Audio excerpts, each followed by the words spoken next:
Every great story begins with a question. Here is ours.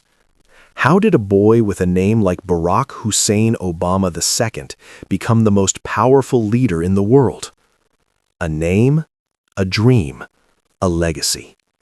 This is a text-only journey through the improbable rise of the 44th President of the United States.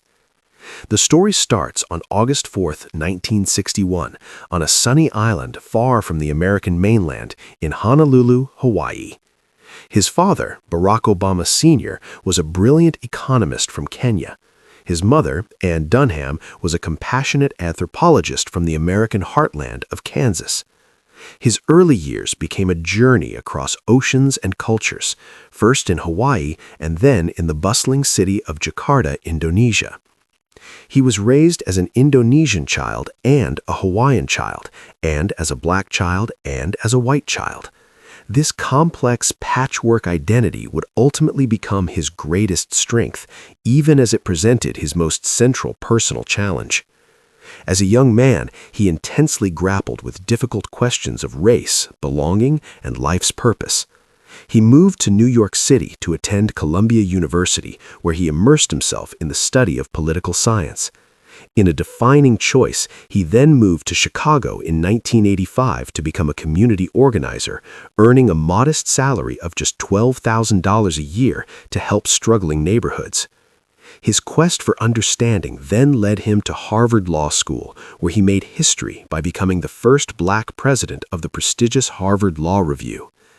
Then, in the summer of 2004, a still little-known Illinois state senator stepped onto the national stage and delivered a speech that would fundamentally change the course of American history. There's not a liberal America and a conservative America. There's the United States of America.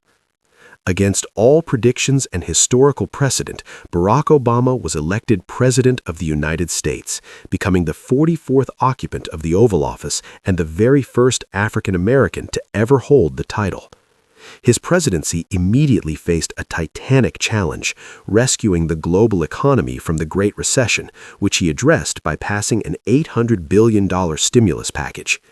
He fought for and signed into law the landmark Affordable Care Act, often called Obamacare, which extended health insurance coverage to over 20 million previously uninsured Americans.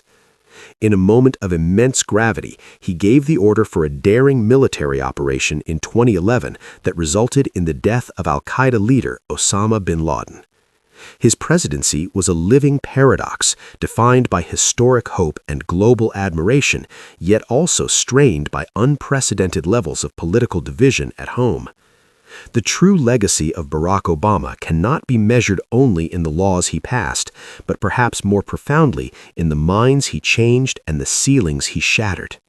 He championed a politics built on dignity over demagoguery, arguing that empathy is not a weakness but a critical strength in leadership. He restored, for a time, America's image on the global stage as a beacon of thoughtful diplomacy and inclusive ideals. Change will not come if we wait for some other person or some other time. We are the ones we've been waiting for. We are the change that we seek. The Obama story is not a simple fairy tale of destiny. It is something more powerful. It is evidence. It is evidence that progress, however difficult, is always possible in a democracy. It is proof that our diverse backgrounds and unique stories are not limits to be overcome, but rather the very launching pads from which we can achieve greatness. So, what is the next chapter? This question is no longer about his story. Now it is a question about yours. The best is yet to come. Barack Obama. Thank you for joining us for this bilingual text documentary. If this story inspired you, please like this video, subscribe to our channel, and tell us in the comments what part of Obama's journey you find most powerful.